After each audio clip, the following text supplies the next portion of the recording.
High, good morning সবাইকে। আজকে সকাল সকাল উঠেই ব্রেকফাস্ট করে নিয়ে ফুলের দোকানে চলে গিয়েছিলাম।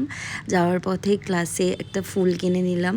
তো আমি একটা নতুন জার্নি স্টার্ট করছি, সেটা হলো আমি হেয়ার ড্রেসারের কোর্সে ভর্তি হয়েছি, তো যাতে ওটা আমি ভালোভাবে করতে পারি। তারপরে বেরিয়ে একটু ফুচকা খেয়ে নিলাম বাড়ি আসার পথে।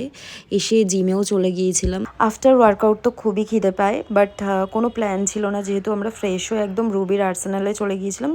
সৌরভের বিরিয়ানি খেতে ইচ্ছা করছিল, তার জন্য আমরা ডিসাইড করলাম যে চল বিরিয়ানিই খাওয়া যাক।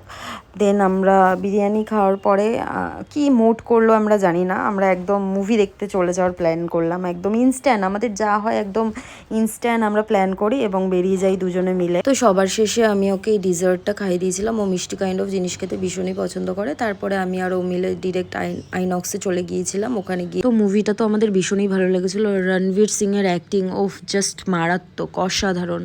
তারপরে আমাদের বাড়ি ফেরারও টাইম হয়ে গেল, অলরেডি 2টা-2:30 বেজে গিয়েছিল। তো আমি আর সৌরভ অনেক বকবক করতে করতে আমরা আমাদের বাড়ির দিকে রওনা হলাম। তো চলো, টাটা।